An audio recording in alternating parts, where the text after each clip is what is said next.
The stars had always called to humanity, and in the year 2347, they finally answered back in ways no one expected. Lily Chen was 12 years old when she stepped onto the Galactic Council station called Eternal Accord for the first time in her young life. And her eyes went wide with wonder at everything she saw around her. Her father, Ambassador David Chun, held her small hand tightly as they walked through corridors filled with alien species from across the known galaxy. And he smiled at the joy on her face because he remembered feeling the same way when he first arrived here 60 years ago as a young diplomat. Humanity had been a member of the Galactic Council for 6 decades now, though they were considered a minor species by the elder races who had traveled the stars for thousands of years before humans even discovered fire. The council tolerated humans and sometimes patronized them like adults would treat curious children. But there was always something else beneath their polite smiles and formal greetings. Something that looked almost like fear. Lily did not know about politics or ancient grudges or the complicated dance of galactic diplomacy that her father navigated every single day. She only knew that the station was beautiful and that there were flowers in a garden she could see through a window. Flowers that glowed with colors she had never seen on Earth or any human colony. "Father, can I go look at the flowers while you attend your meeting?" she asked with the innocent excitement that only a child could possess. Ambassador Chun looked at the garden and then at his daughter, and he saw no harm in letting her explore while he dealt with the boring matters of trade agreements and territorial disputes. "Stay in the garden and do not wander too far," he told her with a gentle warning in his voice. "I will come find you when the meeting is finished." Lily promised to be good, and then she ran toward the garden with her dark hair flowing behind her like a banner of youth and innocence. The garden was even more beautiful up close than it had appeared through the window, with plants from dozens of worlds arranged in patterns that seemed to tell stories she could not quite understand. She walked along the paths, made of smooth stone that felt warm under her shoes, and she stopped to smell flowers that released scents like music and colors like dreams. In the center of the garden stood a section surrounded by a low wall that barely reached her knees, and inside grew flowers of deep purple that seemed to pulse with their own inner light. Lily had never seen anything so beautiful. In her entire life, she did not see the small sign written in a faint language she could not read, and she did not know that these were the sacred Velith flowers that held religious significance to one of the most powerful species on the council. All she knew was that she wanted to touch them and feel their soft petals against her fingers. She stepped over the low wall and walked among the flowers, and her feet pressed some of them into the ground as she moved toward the largest bloom in the center. At that moment, a scream of rage echoed through the garden. Lily spun around to see a tall being with gray skin and 4 arms rushing toward her with fury burning in its 6 eyes. And she was so frightened that she stumbled backward and crushed more flowers beneath her. "Desecration!" The being howled in a voice that made Lily's ears hurt. "A human child has desecrated the sacred blooms of Velith." Within minutes, council enforcers arrived and surrounded the terrified girl, who could not understand what she had done wrong. She called out for her father, but he was in a meeting room far away and could not hear her desperate cries. The Velith Primarch himself came to the garden, and he looked upon the crushed flowers with a cold expression that held no mercy and no understanding. "The ancient laws are clear," he announced to the growing crowd of aliens who had gathered to watch. "Desecration of sacred Velith ground is punishable by immediate termination, regardless of the offender's age or species." Some in the crowd murmured that this was too harsh a punishment for a child who had made an honest mistake. But no one dared to speak against the Primarch openly. The Velith were too powerful and too influential on the council for anyone to risk their anger. A message was sent to Ambassador Chun, but it was deliberately delayed by those who wanted to see humans humiliated and reminded of their place in the galactic order by the time David Chun burst through the doors of the garden, his heart pounding with fear and his diplomatic mask shattered by terror. It was already too late. He saw his daughter standing alone in the center of the public forum, where she had been dragged for all to see, and he saw the enforcer raising a weapon that glowed with deadly light. No! He screamed as he ran toward her with every ounce of strength in his body. She is just a child. Lily turned at the sound of her father's voice, and for one brief moment their eyes met across the distance that separated them. She was crying, and she did not understand why this was happening to her father. She whispered, "I am sorry about the flowers."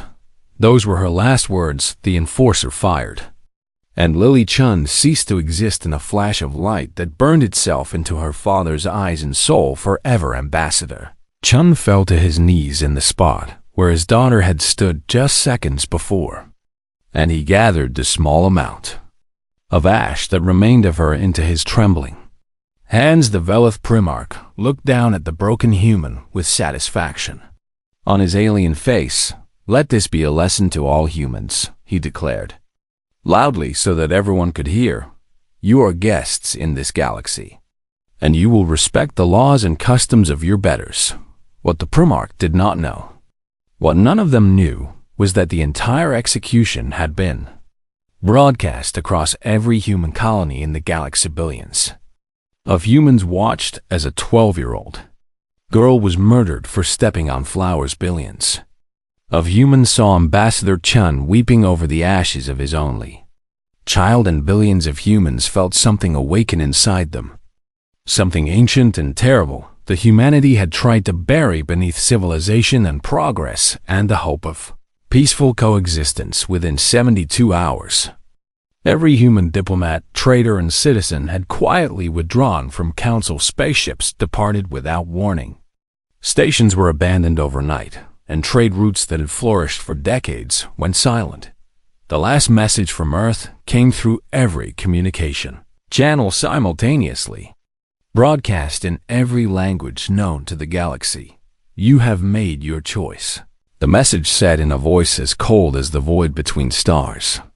"Now witness ours." Then there was only silence from human space, a silence that would last for months while the galaxy waited and wondered what humanity would do. Next, Ambassador Chun returned to Earth with his daughter's ashes, and he stood before the United Earth Assembly with tears still fresh on his face. He did not call for war or demand vengeance or ask for ships and weapons. He simply held up the small container that held all that remained of Lily and asked one question that echoed through the hearts of every human who heard it. What galaxy do we want to leave for our children? The answer came in a unanimous vote that changed the course of history forever. Humanity would not forget, and humanity would not forgive until justice was served. 3 months passed after humanity withdrew from Council space, and in all that time, not a single word came from Earth or any of the human colonies scattered across their small corner of the galaxy. The Velith Primarch celebrated what he called a great victory over human arrogance, and he gave speeches to the council about how the lesser species had finally learned their proper place. They ran like frightened animals, he boasted to his ways supporters in the Grand Chamber where galactic laws were made. They know they cannot challenge the might of the elder races. Many on the council agreed with him and laughed at the humans, who had fled so quickly. But others were not so sure that this silence meant what the Primarch claimed. Ambassador Dex of the Kyrian Federation was one of the few who had been friendly with humanity during their time on the council, and she watched the empty human seats with growing worry in her heart. This is not the behavior of a frightened species, she said quietly to her aide as another. They passed with no communication from human space. This is the silence of someone who is planning something. Her aide dismissed her concerns and reminded her that humans were a young species with limited technology, and even more limited numbers. Compared to the great civilizations of the galaxy, what could they possibly do against the combined might of the Galactic Council? Vex did not have an answer, but she could not shake the feeling that something terrible was coming. The first signs of trouble appeared when the trade routes began to collapse. Humanity had been a minor species in terms of political power, but they had become surprisingly important to galactic commerce without anyone really noticing. Human factories produced components that dozens of species had come to rely upon, and human engineers had solved problems that alien scientists had struggled with for centuries. Now, those factories were silent, and those engineers were gone, and the technology they had maintained began to fail. Ships that used human-designed navigation systems found themselves lost in space. Medical facilities that depended on human-manufactured medicines began to run out of supplies. Communication networks that had been upgraded with human improvements started to break down piece by piece. This is merely temporary inconvenience, the Velith Primarch insisted when concerns were raised in the council chamber. We existed for thousands of years before humans crawled out of their caves, and we will exist for thousands more after they are forgotten.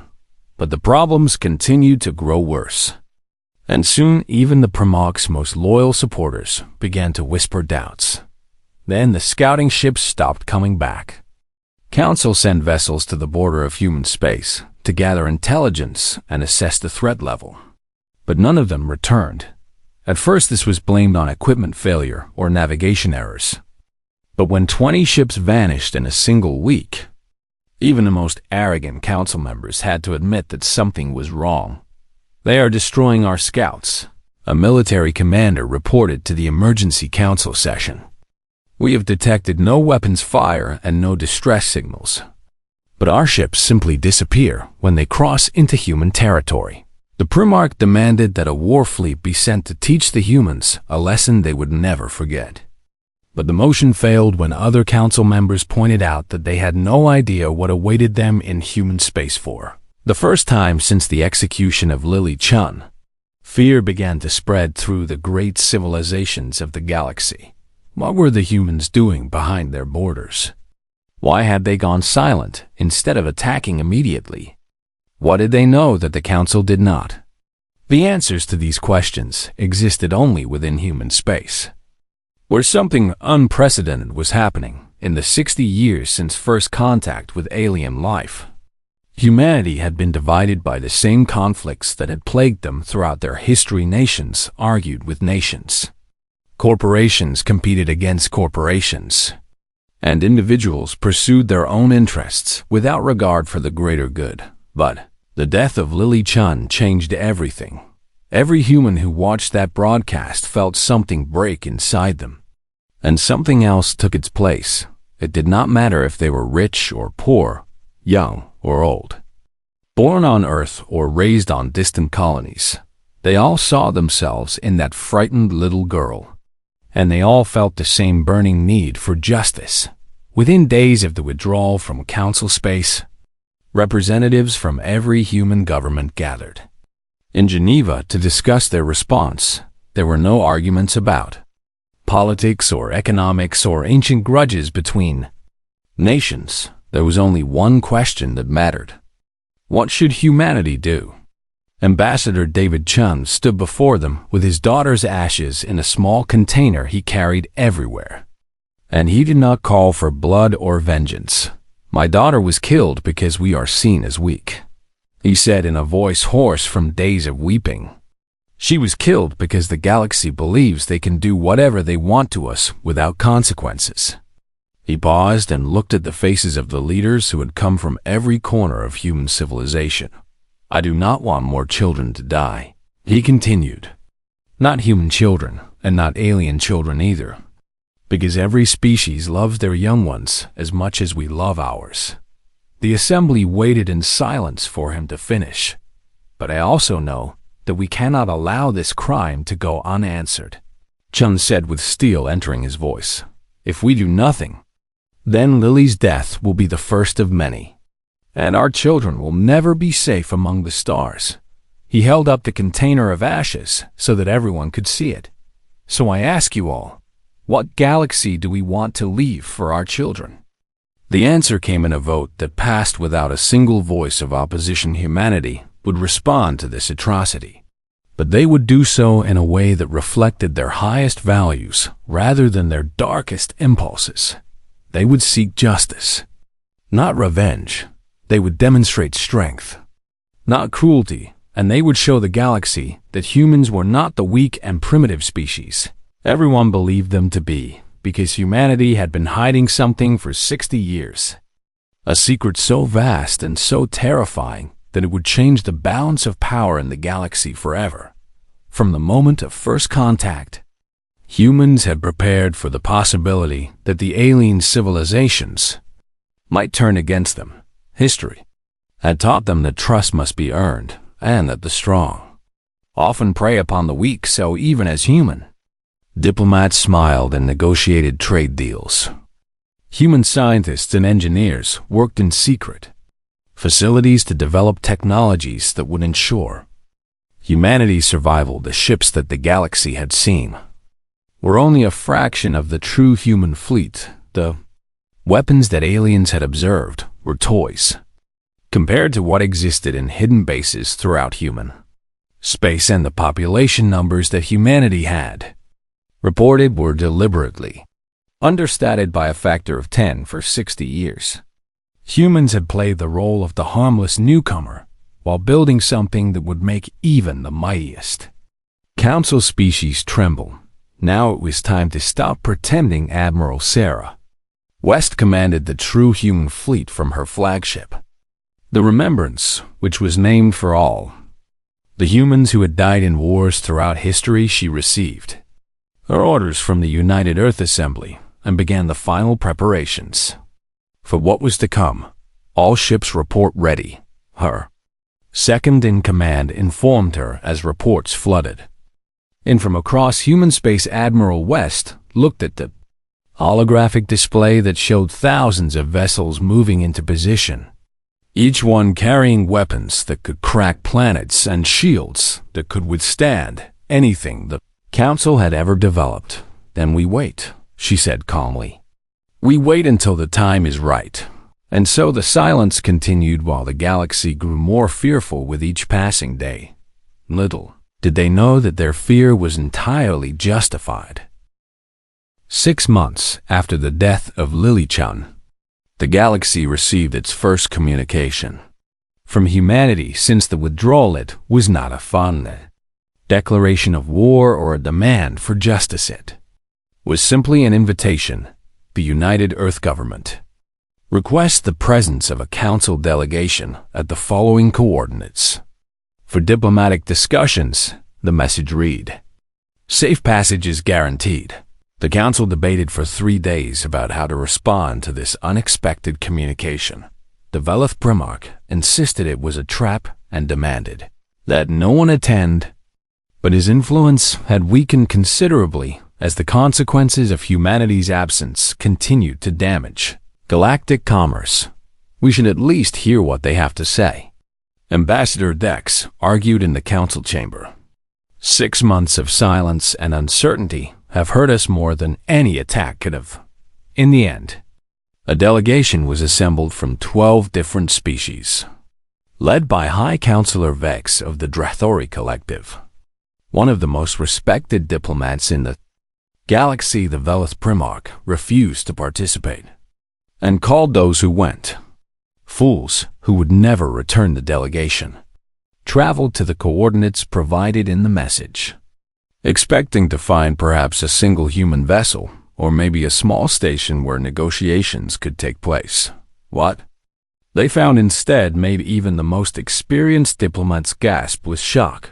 A human ship waited for them at the coordinates, but it was unlike anything they had ever seen before. The vessel was massive, larger than any dreadnought in any council fleet, with lines that seemed to flow like water and a hull that shimmered with energy patterns no alien scientist could identify. That is impossible. the Drathari science officer whispered as her instruments struggled to make sense of what she was seeing. Our scans cannot penetrate their shields, and the power readings are beyond anything in our database. High Counselor Vex composed himself and ordered his ship to approach the human vessel slowly and with all weapons powered down. Hangar bay opened in the side of the enormous ship, and the council delegation flew inside to find Ambassador David Chen waiting for them. He looked different from the broken man who had wept over his daughters ashes 6 months ago. His eyes were clear and his posture was straight, and he wore a simple black uniform that bore no medals or decorations except for a small patch over his heart that showed a purple flower. "Welcome to the Remembrance," Chun said in a calm voice as the alien diplomats exited their ship. "Please follow me." He led them through corridors that hummed with power they could not understand, past windows that showed technology they could not identify, and into a chamber where a single holographic display waited. "Before we begin," Chen said as he turned to face the delegation, "I want to show you something."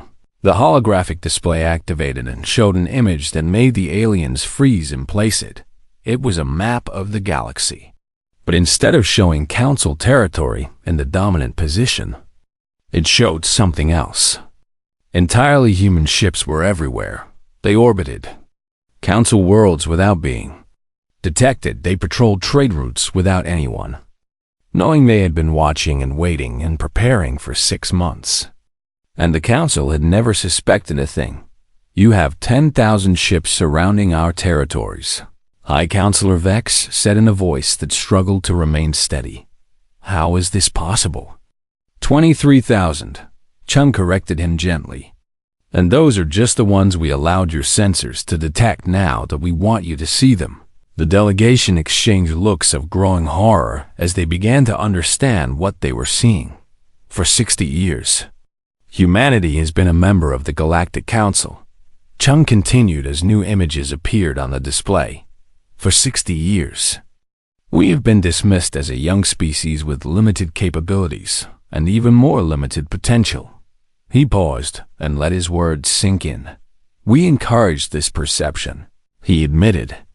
"We showed you only what we wanted you to see, because our history taught us that the powerful rarely treat the weak with kindness." The display showed the true size of the human fleet, a force that dwarfed anything the Council could assemble. It showed weapons that could tear through shields like paper and engines that could cross the galaxy in days instead of months. It showed a civilization that had been hiding in plain sight for 60 years, preparing for the moment when they would need to defend themselves. "Why are you showing us this?" Ambassador Vex asked, her voice barely above a whisper. Chun turned to look at her, and there was something in his eyes that made her feel very small. "Because you need to understand what we could do," he said simply. "And then I'm going to tell you what we choose to do instead." He waved his hand and the display changed again, showing the Council station where Lily had been murdered. "My daughter was killed for stepping on flowers," Chun said. And for the first time emotion crept into his voice. She was 12 years old, and she did not understand what she had done wrong. The delegation remained silent, unable to speak in the face of his grief. The Valath Primarch used an ancient law to execute a child in order to humiliate humanity and remind us of our place in the galaxy. Chun continued. He expected us to protest and then accept our powerlessness. A cold smile crossed his face. He was wrong. Chun stepped closer to the delegation, and even though he was just one human facing 12 powerful aliens, they all felt the urge to step back. "We could destroy you," he said in a voice as calm as still water. "Every Council world, every station, every ship, every trace of your civilizations could be wiped away in a matter of weeks." High Counselor Vex tried to respond but found that his throat had gone dry. "We have the capability," Chum continued. "And after what was done to my daughter, we have the will." He let the silence stretch until it became unbearable. "But that is not who we choose to be." The delegation blinked in confusion, uncertain what they had just heard. Humanity does not want to conquer the galaxy, Chen explained as the display shifted to show images of human families. Human children playing in parks, human elders teaching the young. We want to live in peace and raise our children without fear. He turned back to face the aliens with an expression that held both sadness and determination. But we will never again be treated as lesser beings whose children can be killed without consequence. Chen outlined his proposal to the stunned delegation, the Velith Primarch, and all those who participated in Lily's execution would stand trial before a joint human council court. The laws that allowed such executions would be abolished and replaced with protections for all children regardless of species, and humanity would take its rightful place as an equal member of the galactic community, with all the rights and responsibilities that entailed. This is our offer, Chen concluded. Justice instead of vengeance, partnership instead of domination, peace instead of war. He looked at each member of the delegation in turn. But if this offer is rejected, if the council chooses to protect those who murdered my daughter rather than face justice, then we will do what we must. High Counselor Vex found his voice at last. And if we accept? He asked. Chan's expression softened slightly. Then we begin the hard work of building a galaxy where no parent ever has to bury their child because of cruelty or arrogance, he said. It will not be easy, and it will not be quick. But it is the only path that does not end in fire. The delegation returned to council, space with Chun's proposal and the terrible knowledge of what humanity had become. They had gone expecting to negotiate with a minor species. They returned knowing that the balance of power in the galaxy had shifted forever, and the choice of what came next rested entirely in the hands of the council. The council chamber erupted into chaos when the delegation returned with humanity's demand species that had dominated the galaxy for millennia could not accept the idea that a young race they had dismissed as primitive could threaten everything they had built. The Velith Primarch stood at the center of the storm, his forearms raised in defiance as he addressed the assembled representatives. This is a bluff, he declared loudly enough for everyone to hear. The humans are trying to frighten us with images and illusions because they know they cannot match our true power.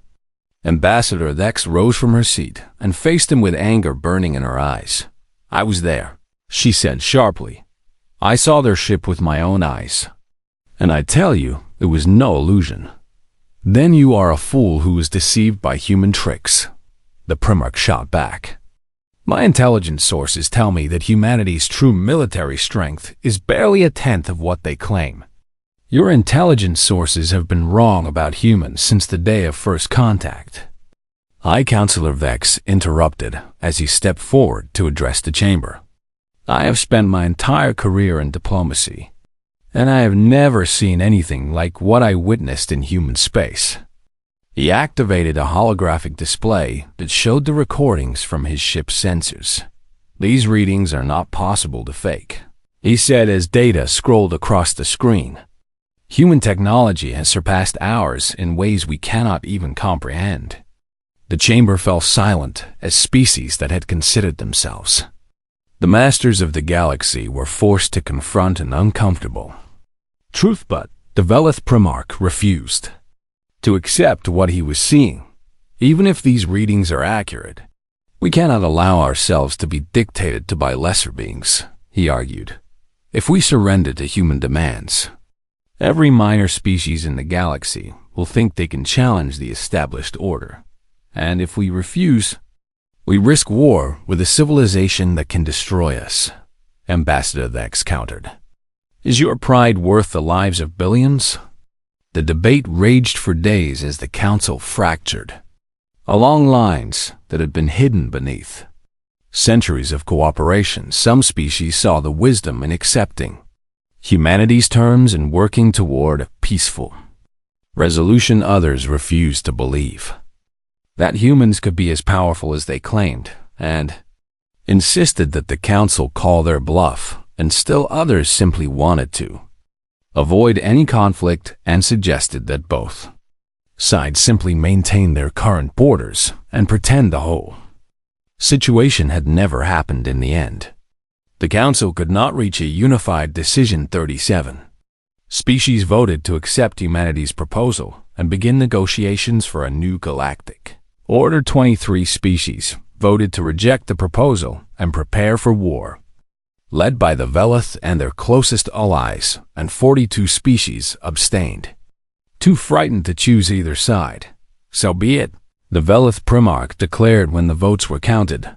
Those who wish to surrender may do so, but the Velith Dominion will never bow to human threats.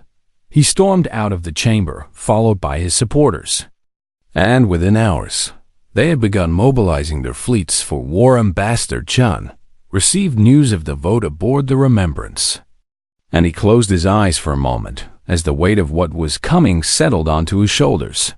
How many species sided with the Velith?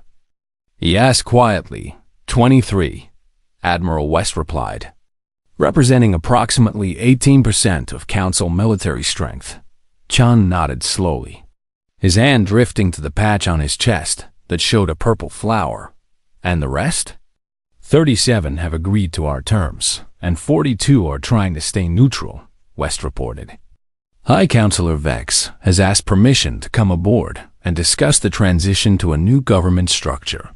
Grant his request, Chum said, and prepare the fleet for operations against Velith space. Admiral West hesitated before her next question. Sir, what are our rules of engagement? Chum opened his eyes and looked at the Admiral with an expression that held both sorrow and steel. We are not monsters, he said firmly. Our goal is justice, not genocide. He stood and walked to the window that looked out at the stars. Disable military targets. Capture leadership. Minimize civilian casualties, he ordered. We will show the galaxy that humanity can wield overwhelming power without becoming the very thing we despise. Admiral West saluted and left to relay the orders. The war with the Velith began 3 days later when their fleet launched a preemptive strike against what they believed was a human border outpost. They expected to destroy the station and send a Chanston's message that the Velith would not be intimidated. Instead, they found themselves surrounded by human ships that had been waiting for exactly this moment. The Velith commander ordered his fleet to engage, confident that superior numbers would carry the day. His confidence lasted approximately 4 minutes. Human weapons tore through Velith shields as if they did not exist, disabling ships with surgical precision that left crews alive, but vessels powerless. Velith fighters launched to defend their capitals, only to find that human targeting systems could track and disable them faster than their pilots could react within an hour. The entire Velith strike force was drifting in space. Crews alive, but unable to do anything except wait for rescue or capture. Admiral West surveyed the battlefield from the Remembrance and felt no satisfaction in the victory. Dispatch rescue ships, she ordered. Make sure no one dies from life support failure, ma'am. Her second-in-command questioned. These are enemy combatants. These are living beings who were following orders, West corrected him. They are not responsible for the decisions of their leaders, and we will not punish them for the crimes of the Primarch.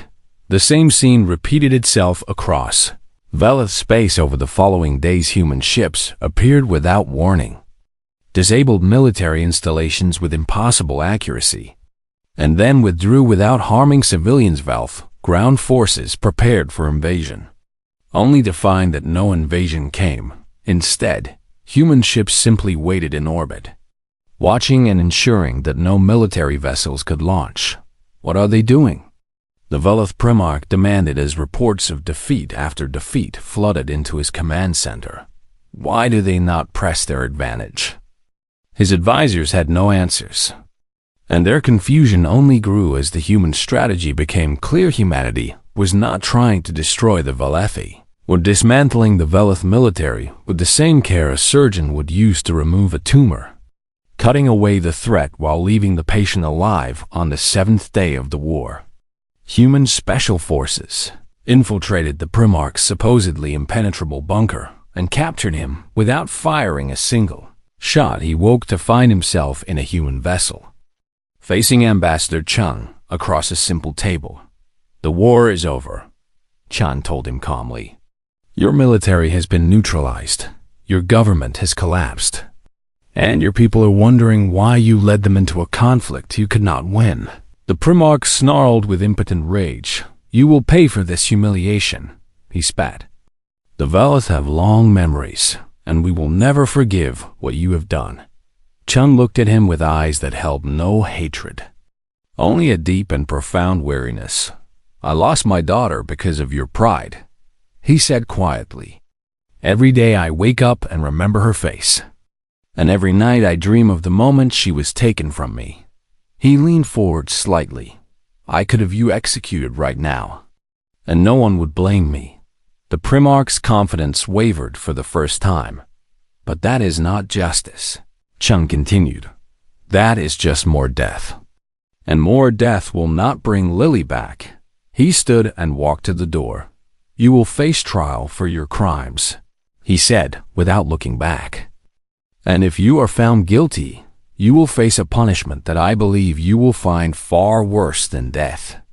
The Primarch was left alone to wonder what the humans had planned for him.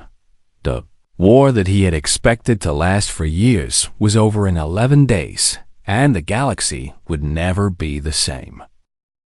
Asterisk. The months following the trial brought changes that transformed the galaxy in ways no one could have predicted. All Galactic Council dissolved itself by unanimous vote, its members acknowledging that the organization had failed in its most basic duty to protect the innocent. In its place rose a new governing body called the Galactic Assembly, with a charter written by representatives from every spacefaring species in the galaxy. Ambassador Chun led the human delegation that helped draft the founding documents, working alongside former enemies and new allies to create something better than what had come before. Most important provision of the new charter was also the simplest. Children of all species would be protected under galactic law, and no cultural tradition or ancient statute could be used to justify harm against the young. "This is Lily's legacy," Chum said when the provision was officially adopted. "Every child in the galaxy will grow up knowing that someone cares about their safety." The new government required military forces to maintain order, and humanity volunteered to provide the core of what would become the Galactic Peacekeeping Corps. Human ships patrolled the space lanes, not as conquerors, but as guardians who protected trade routes and responded to emergencies across hundreds of worlds. At first, many species viewed the human peacekeepers with suspicion and fear, expecting them to use their power to dominate and control. But month after month, the humans proved that their intentions were exactly what they had claimed. When a plague struck the agricultural world of Vethaprime, human medical ships arrived within days to provide aid and treatment. When civil war threatened to tear apart the Kryn Federation, human diplomats helped negotiate a peace agreement that satisfied all parties. When pirates from the Outer Rim attacked shipping convoys, human warships hunted them down and brought them to justice without killing a single pirate who surrendered. Slowly, the fear began to fade and something else took its place. Species that had once dismissed humanity as primitive newcomers now sent their brightest students to Earth. Universities, cultures that had looked down on human traditions, now sought to learn from human art, music, and philosophy. And governments that had plotted to keep humans weak now competed for human friendship and alliance. Admiral West retired from active command and took a position teaching at the new Galactic Military Academy, where young officers from dozens of species learned of principles that had guided human forces during the war with the Velith. Superior firepower means nothing without superior discipline. She told her students on the first day of each new class. Anyone can destroy an enemy, but it takes true strength to defeat them without becoming the monster they expected you to be. Her lesson spread throughout the new military, shaping a generation of peacekeepers who understood that their job was to protect, not to punish the Velith Dominion. Struggled through a difficult transition as their society came to terms with their defeat and the crimes of their former leader. Many Velith resented humans and blamed them for the humiliation their species had suffered, but younger Velith, who attended the schools where the Primarch now taught, began to question the traditions that had led to such tragedy. They asked their elders why a child had been killed for stepping on flowers, and they did not accept the answers they received. Slowly, Velith culture began to change from within as new voices challenged old assumptions and demanded reforms that would have been unthinkable just years before. Ambassador Chun watched these changes with cautious optimism, but he knew better than to celebrate too soon. Transformation takes time, he told the Galactic Assembly in his annual address. We have planted seeds, but it will be generations before we can harvest the fruit. He traveled constantly, visiting world after world to strengthen ties and address concerns on every planet he visited.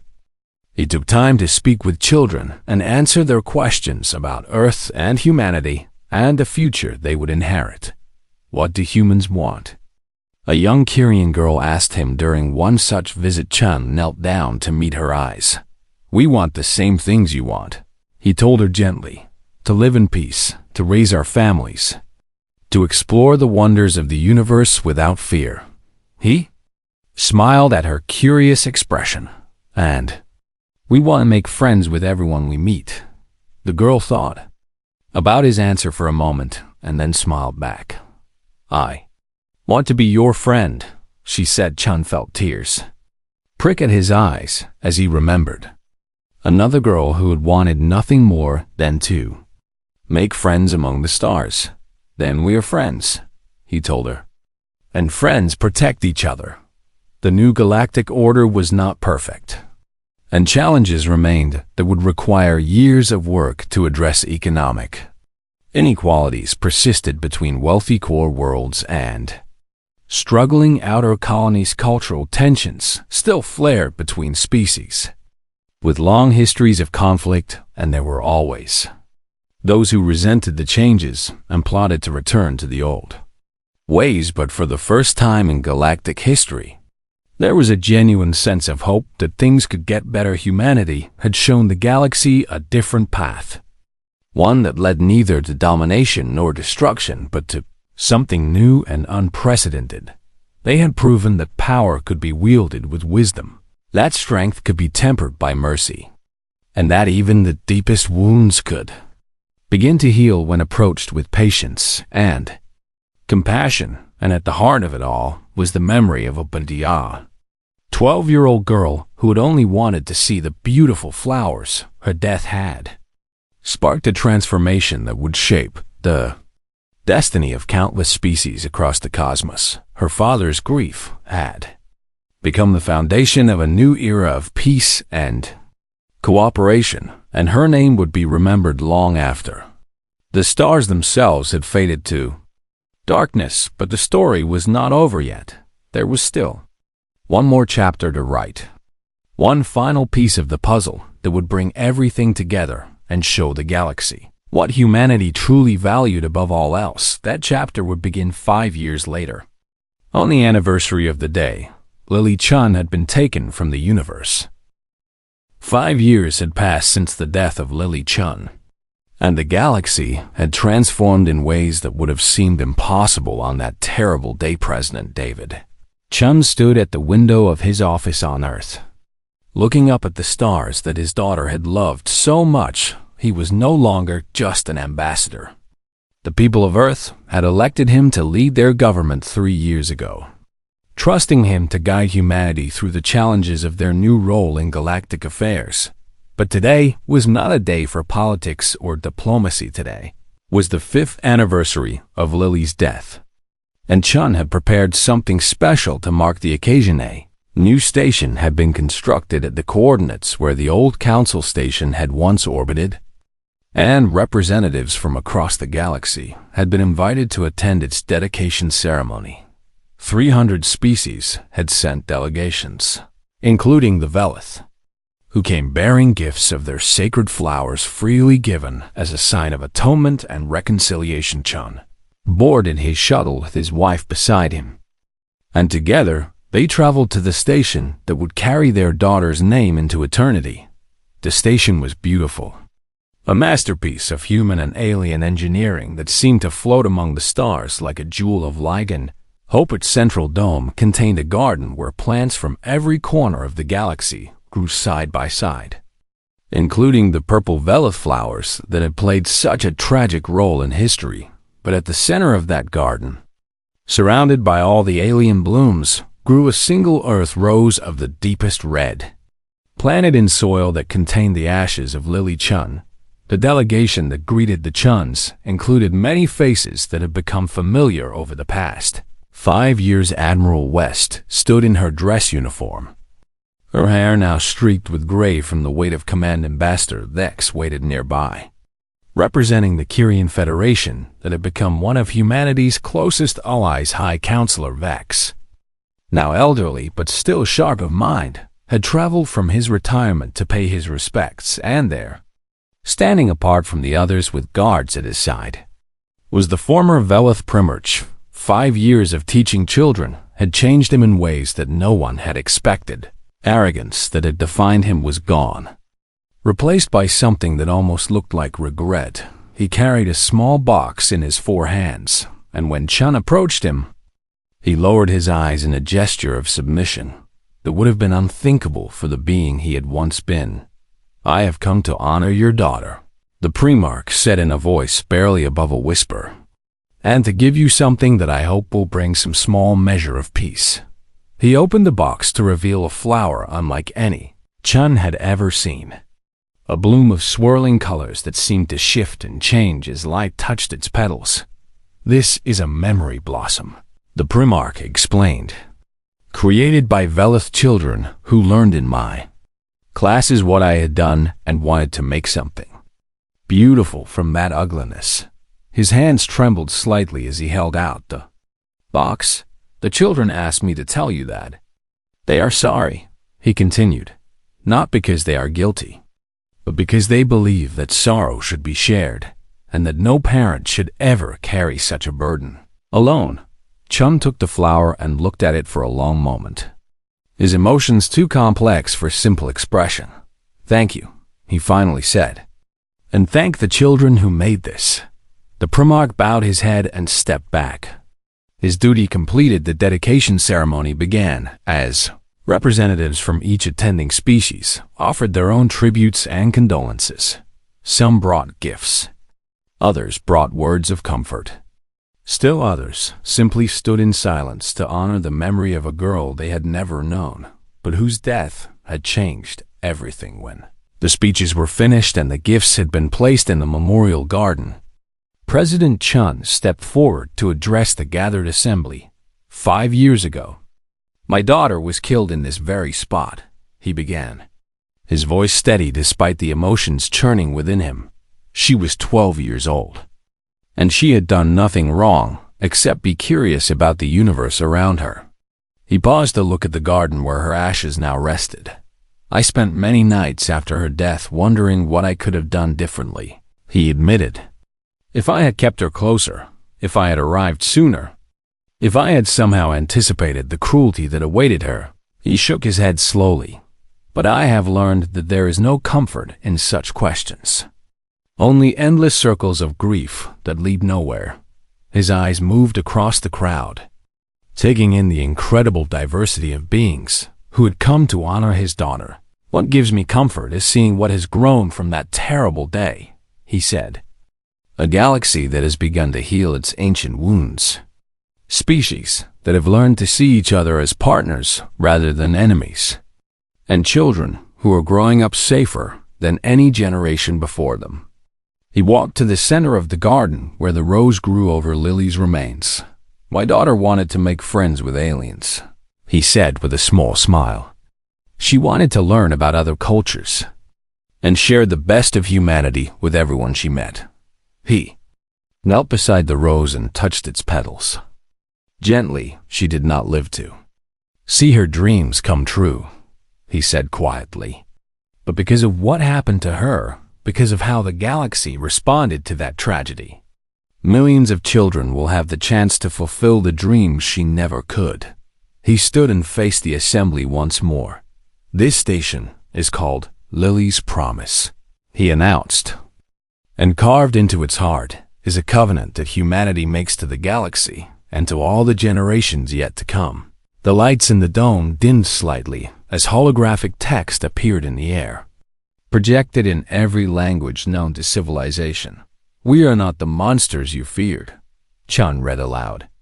We are not the weaklings you dismissed. His voice grew stronger with each word. We are humanity. The text pulsed with soft light. Harm our children, and we will move heaven and stars. Every being in the chamber held their breath. Show us kindness, and we will be your greatest friends. Chun's eyes were bright with unshed tears. This is who we are. He spread his arms to embrace the entire assembly. This is who we will always be. The ceremony concluded with music from 100 worlds playing in harmony, a symphony of peace and hope that echoed through the station and into the stars beyond. President Chun remained in the garden long after the others had departed, standing vigil over his daughter's final resting place. His wife joined him as the artificial lights dimmed to simulate nightfall, and together they watched the stars that Lily had loved appear one by one through the transparent dome. She would have loved this, his wife said softly. Chen nodded, his hand finding hers in the darkness. She would have loved everything about it, he agreed. The garden, the station, all the aliens coming together to honor her memory. He was quiet for a moment. I think she would be proud of what we built, he finally said. Not because of the power or the influence, but because we used it to help people instead of hurt them. His wife leaned against his shoulder. She was always proud of you, she reminded him. Even before any of this happened, Chun smiled at the memory of his daughter's face, at the way her eyes lit up when she learned something new, at the sound of her laughter that he would never hear again except in his dreams. I miss her every day, he admitted. So do I, his wife replied. They stood together in the garden of Lily's Promise, two grieving parents who had somehow found a way to transform their loss into something meaningful and above them. The stars shone down on a galaxy that was slowly learning what humanity had always known, that love was the strongest force in the universe, and that those who fought to protect it would never truly be defeated.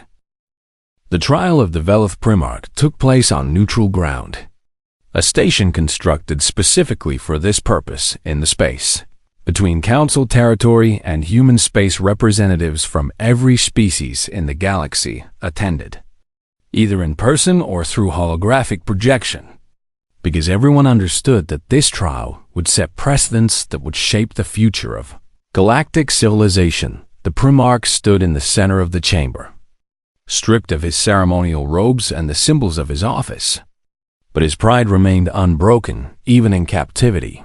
He faced a panel of judges from 12 different species, including 3 humans, who had been selected for their expertise in law and their reputation for fairness.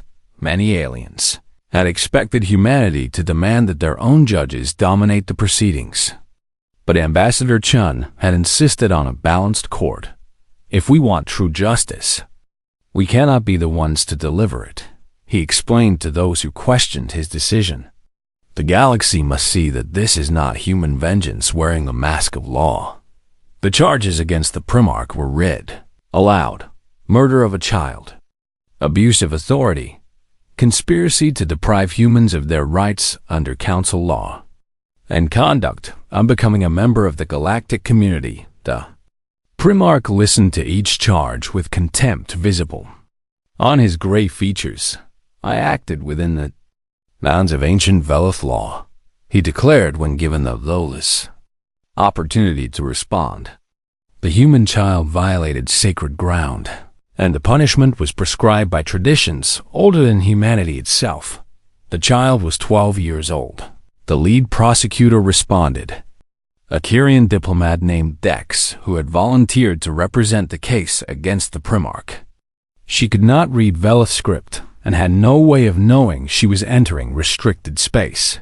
Ignorance is not an excuse under Veleth law, the Primarch countered. But mercy is permitted, Dex replied. Your own legal code allows for forgiveness in cases of unintentional violation, especially when the offender is a child. She activated a display that showed relevant passages from Veleth legal texts. You chose to invoke the harshest possible interpretation of the law because you wanted to humiliate humanity. She continued, this was not justice. It was murder dressed in legal clothing. The trial continued for weeks as witnesses came forward from across the Galaxy Council. Members who had been present at the execution testified about what they had seen and heard. Veleth citizens who had worked in the Primarch's administration revealed internal communications showing that he had planned to make an example of humans long before Lily Chun ever stepped into that garden. Human experts presented psychological profiles and cultural analyses that demonstrated how the execution had been designed to maximize humiliation and minimize any chance of intervention. Ambassador Chung testified on the final day of witness statements, describing in painful detail the moment he arrived too late to save his daughter. I heard her last words, he said in a voice that broke despite his efforts to remain composed. She apologized for the flowers. He looked directly at the Primarch. A 12-year-old girl faced death, and her final thought was to say sorry for damaging some plants. The chamber fell silent as the weight of his words settled over everyone present. I wanted to kill you, Chun admitted. In those first days after Lily died, I dreamed of nothing else. He paused to collect himself. But then I remembered what I had taught my daughter about right and wrong, about justice and vengeance, about the kind of person I wanted her to be. His eyes met those of the Primarch, and I realized that if I became a murderer in her name, I would be betraying everything she represented. The defense presented its case over the following days, arguing that the Primarch had acted within his legal authority and that humans had no standing to challenge Veleth cultural practices. It was a weak defense, and everyone knew it, but the proceedings had to follow proper form to be accepted as legitimate when all testimony had been heard and all arguments made. The judges withdrew to deliberate. They returned after 3 days with a verdict that would echo throughout history. We find the defendant guilty on all charges, the lead judge announced to a chamber that had gone absolutely still. The execution of Lily Chun was not an act of justice, but an act of murder motivated by prejudice and a desire for political advantage. The Primarch showed no emotion, but those who knew him well could see something crack behind his eyes. The question of sentencing has required extensive deliberation, the judge continued. Many have called for the defendant's execution, arguing that his punishment should mirror the crime he committed. Ambassador Chun sat in the gallery, his hands folded in his lap, his face unreadable. However, this court has determined that simple execution would not serve the cause of justice, the judge said. Death is too easy an escape for crimes of this magnitude. The Primarch's composure finally showed signs of strain. Instead, the defendant is sentenced to spend the remainder of his natural life in service to those he harmed most. The judge turned to face the Primarch directly. You will be assigned to educational facilities on Veleth worlds, where you will teach young Veleth children about the consequences of cruelty and the value of mercy. Gasps echoed through the chamber. You will tell them what you did and why it was wrong, the judge continued. You will answer their questions about the human girl you killed, and you will help them understand why her death was a tragedy that should never be repeated. The Primarch's face twisted with horror. "You cannot expect me to do this," he said, his voice rising for the first time.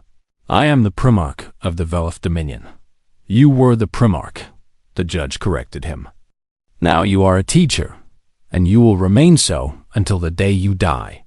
The courtroom erupted in noise as representatives from across the galaxy reacted to the unexpected sentence. Some called it too lenient and demanded the Primarch's death.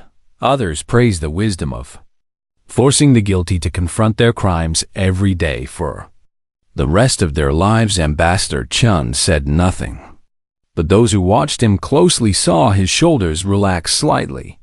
As if a weight had been lifted, the Primarch was led away to begin his new life. His pride shattered beyond repair by a punishment worse than any death could have been in the following days. Ambassador Dex sought out Chun to discuss what had happened. "Did you know they would sentence him that way?" she asked. Chun shook his head slowly. "I hoped," he admitted. "When we proposed this court and these judges, we suggested the framework for sentencing, but left the final decision to them." He looked out the window at the stars. "I wanted them to see that there was another way," he said. "That justice does not require blood, and that punishment can serve a purpose beyond simple revenge." Dex considered his words carefully. "Many of my people expected you to demand his death," she said. "They prepared themselves for human brutality, and when it did not come, they did not know how to react." "That was the point," Chun replied. "We needed the galaxy to see that humans can be trusted with power." He turned to face her.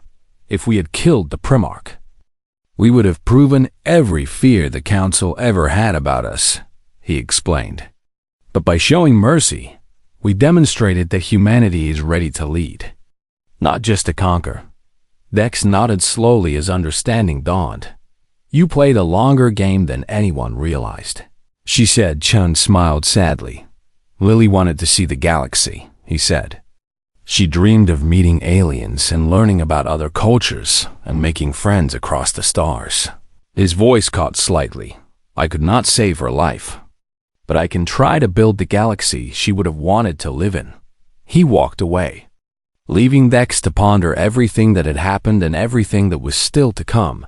The trial was over, but the real work of rebuilding galactic civilization had only just begun.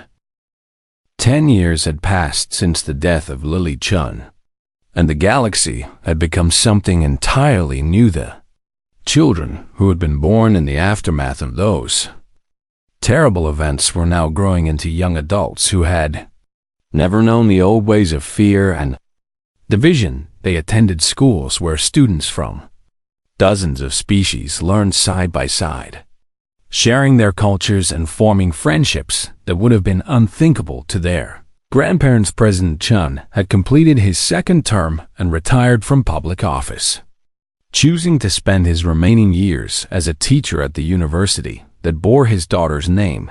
He was older now, his hair completely white and his movements slower than they had once been.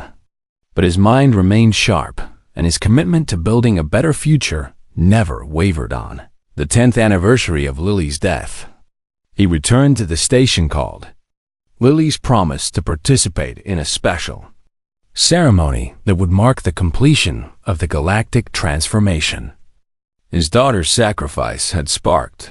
The garden had grown magnificently over the past decade, with plants from hundreds of worlds creating a living tapestry of colors and scents that represented the diversity of galactic life. The Earth Rose still stood at the center, its roots wrapped around the ashes that Chun had brought to this place so long ago, and it had grown tall and strong as if drawing strength from the love that surrounded it. But it was the visitors who drew Chun's attention as he walked through the memorial garden on this significant day. Children were everywhere, playing among the flowers and chasing each other through the paths that wound between alien blooms. They came from every corner of the galaxy, brought by their parents to see the place where history had changed and to learn about the girl who had made it all possible. stopped to watch as a young Velith girl approached the memorial with her mother. Her 4 small arms clutching a bouquet of purple flowers she had grown herself. The girl could not have been older than 12. The same age Lily had been when she died, and Chun felt his heart clench at the sight. But this time, there was no anger or grief in the feeling. Only a bittersweet joy at seeing what the future could look like when people chose hope over hatred. The Velith girl placed her flowers at the base of the memorial and then turned to look at Chun with curious eyes. "Are you Lily's father?" she asked in the simple, direct way that children often spoke. Chun knelt down to meet her eyes, just as he had done with countless children over the past decade. "Yes, I am," he said gently. The girl considered this for a moment. "My teacher told us that Lily died because of something bad that happened a long time ago," she said, "and that humans could have hurt us to get revenge. But they chose to be kind instead." Chun nodded slowly. "That is true," he confirmed. The girl's expression became very serious.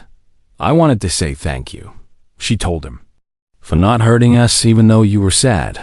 Chun felt tears threaten to fall, but he kept his composure. "Hurting you would not have brought my daughter back," he explained, "and it would have made her ashamed of me." The Velith girl thought about this. "My mother says that Lily would have been my friend if she was still alive," she said, "because Lily wanted to be friends with everyone." "Your mother is right," Chun agreed. "Lily would have loved to meet you." The girl smiled brightly. "Then I will be her friend anyway," she decided, "even if I cannot see her. I can remember her and try to be kind like she was." She reached out with one of her small hands and placed it on Chun's arm. "And you can be my friend too," she added, "because friends should not be sad alone." Chun could no longer hold back his tears. But they were not tears of grief. They were tears of something he had not felt in a very long time. Pure, unguarded hope. "I would be honored to be your friend," he told her. The girl beamed at him and then ran back to her mother. Chattering excitedly about the new friend she had made, Chun watched her go and felt something release in his chest. A tightness he had carried for 10 long years finally beginning to ease. He walked slowly to the center of the garden where the memorial stood, and he placed his hand on the stone that bore his daughter's name. "You would have loved her," he whispered. "You would have loved all of this." He looked around at the garden filled with children of every species, playing together as if the wars and hatreds of the past had never existed. "This is what we built in your name," he continued. "A galaxy where children can grow up without fear, where kindness matters more than power, and where friends are found in the most unexpected places." He wiped his eyes with the back of his hand. "I hope I made you proud, sweetheart." A gentle breeze stirred the flowers around him, and for just a moment, Chun could have sworn he heard the echo of a child's laughter on the wind. He smiled and stepped back from the memorial, making room for the next group of visitors who had come to pay their respects. As he walked toward the observation deck where his wife and Admiral West were waiting, he passed a small group of children who had gathered to hear a story from an unexpected source. The former Velith Primarch sat on a bench beneath a flowering tree, surrounded by children of multiple species who listened with rapt attention as he spoke. 10 years of teaching had transformed him completely, stripping away the pride and cruelty that had defined him until only a tired old being remained. One who had dedicated his final years to ensuring that no child would ever suffer as Lily had suffered. She was just a girl who loved flowers. The Primarch was telling the children, "And I heard her because I was too proud to see the beauty in something different from what I knew." A young human boy raised his hand. "But you are sorry now, right?" he asked. The Primarch nodded slowly. "I have been sorry every day since it happened," he admitted. "And I will be sorry until the day I die." He looked at each child in turn. "That is why I tell this story," he explained, "so that you will learn from my mistakes and never let pride turn you into the kind of monster I became." A Kyrian girl tugged on his sleeve. "You are not a monster now," she said firmly. "Monsters do not teach children or cry when they tell sad stories." The Primarch smiled sadly. "Perhaps not," he allowed. "But I was a monster once, and I never want any of you to follow the path I walked."